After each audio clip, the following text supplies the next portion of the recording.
All right, chapter 28. Remember, you skipped chapter 27 this week. Starts with the First World War, which for some of you is going to be exactly what you took the class for. You want to talk about the world wars, and that's about it. So here's your opportunity to enjoy yourself. Do make sure to read this very thoroughly. There's a lot of information. Keep in mind this is from the world perspective, and so we see a lot of information that leads into this one larger war.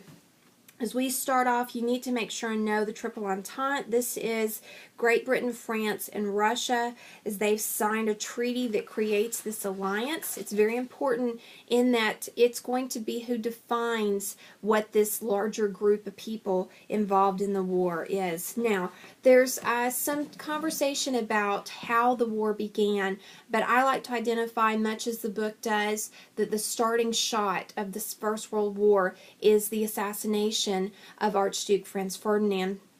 His death is going to signify the beginning of those dominoes falling, all these relationships with countries, these secret treaties of I've got your back if you've got my back, they all kind of come into play right here, and it's just boom, boom, boom, boom. All these countries fall into war, and it's as if it just, you wake up and go, how did that happen? How did we escalate into a world war? And that happens with his death by Serbian nationalists. Austria, supported by Germany, moves into a state of war against Serbia, which means that Germany moves into a state of war. With that, Russia moves into war on the side of Serbia. With that, the Germans decided that if you are going to be involved in that, we need a two-front war, and they attack France, which drags France into it. This is just, that's that cycle of everybody's being pulled into the war. Your book has a picture on page 846 that gives you a little bit of information about the Balkans and a little bit about what the war looked like, or excuse me, the countries that are involved in that. So as we see this war beginning, there's a couple of things that are going to be familiar to you as far as terminology goes. The trench warfare. This is the way that we see war being fought with the First World War. And this is important because it essentially establishes a stalemate, as each of the sides, the good guys and the bad guys, if I can call them that, they basically dig into these massive trenches, and you've seen pictures of them. They are going to scar the countryside, and these men are staying in the trenches until somebody bravely or stupidly, however you look at it, sticks their head over to see what's happening. They may get their head blown off. They may see that nothing is there. It's that attack, this moving out of the trenches, that is so scary. It does provide some of the most difficult times in our history. The next of interesting battles is the Battle of Verdun, the longest and bloodiest of the battles at this time. Nearly 1 million lives are lost on both sides. You see the German and Russian fight that's going to kill about 2.5 million people that are killed, wounded, or taken prisoner. This is going to really define what the war looks like at large. Also, as it moves into a more global status, you see the Middle East being brought in with the Ottoman Empire, which, by the way, at the end of this war, the Ottoman Empire is completely destroyed. You see the British being unable to control the Dardanelles and Constantinople, which then they lose their hold there, and they fall into the war. You see Australia and New Zealand being brought in, as they had a great relationship with Great Britain and were able to send financial aid as well as troops. You see Japan using the war to basically exercise some revenge on German-held territories in the Pacific. Of course, that's going to create tensions between the Japanese and Chinese. And finally, there is the escalation bringing the Americans into the war. On page 853, it talks about total war, another one of those terms. German government established the War Raw Materials Board.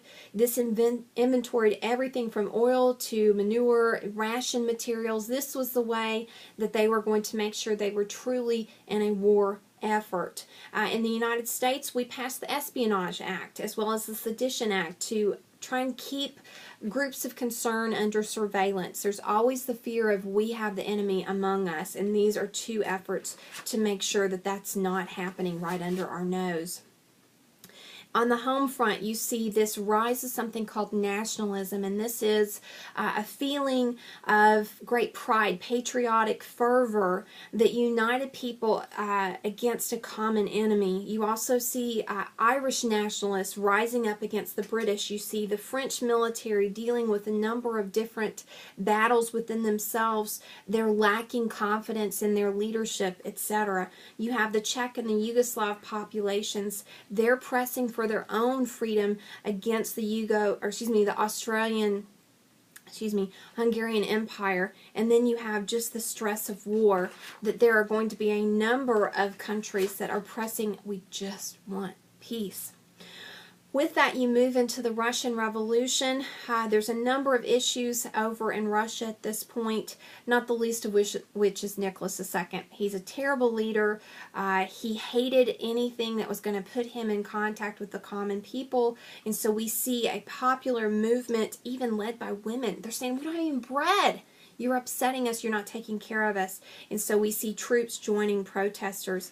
The March Revolution was started with March riots. It led the Duma to declare provisional government, ousting Nicholas II and the Romanov family and forcing them to abdicate their power.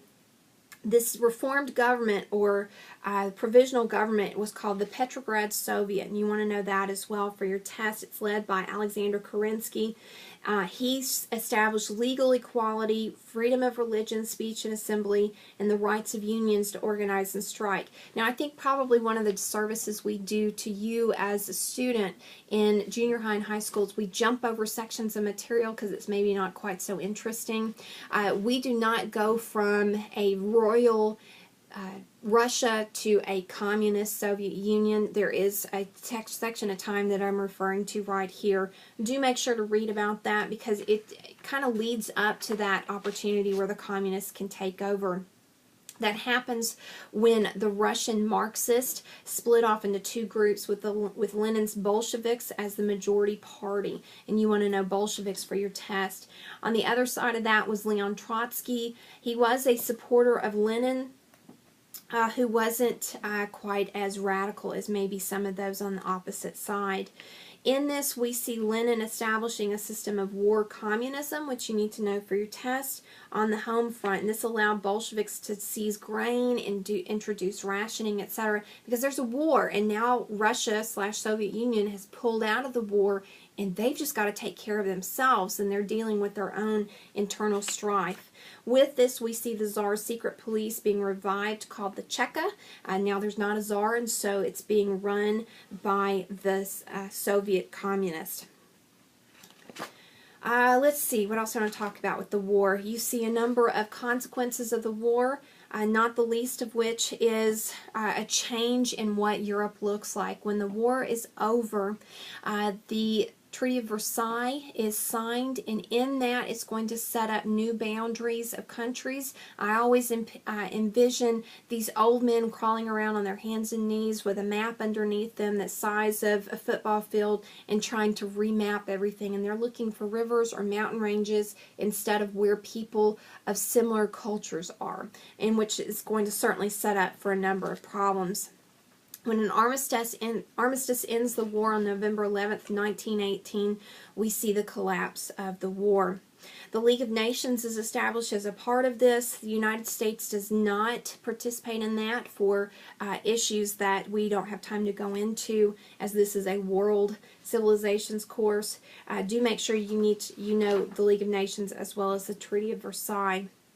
When the United States rejects the Treaty of Versailles, it means that we also reject our membership to the League of Nations, which was one of Wilson's greatest efforts. He had so many great ideas with his 14 points, and this was his last idea of that list. He wanted to see the world at large fight for a lasting peace, and he thought the League was the way to do that.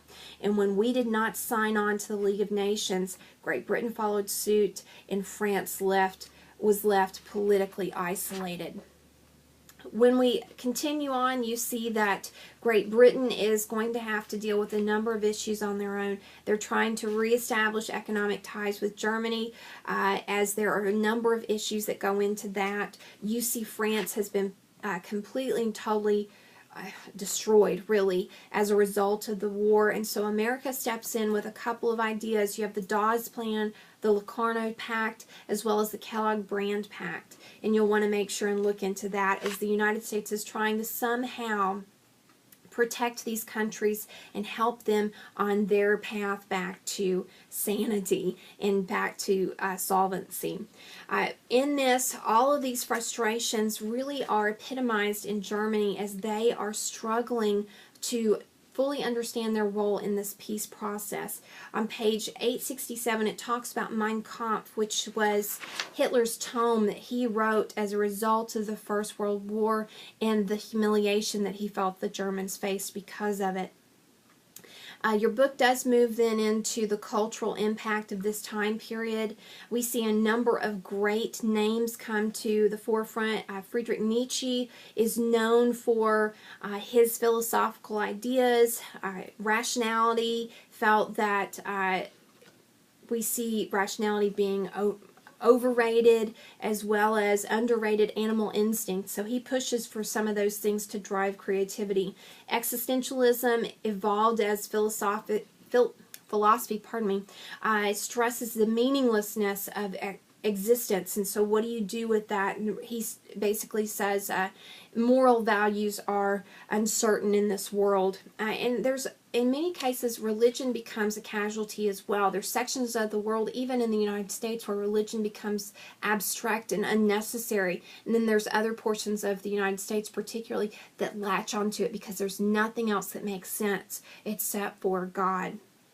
Also in this, you see Marie Curie, Max Planck, Albert Einstein, and Ernest Rutherford, to name a few, as they are major scientific leaders in this time period. You also have Freud, who comes into the field of psychology, as he talks about the id, ego, and superego, which you need to know for your test.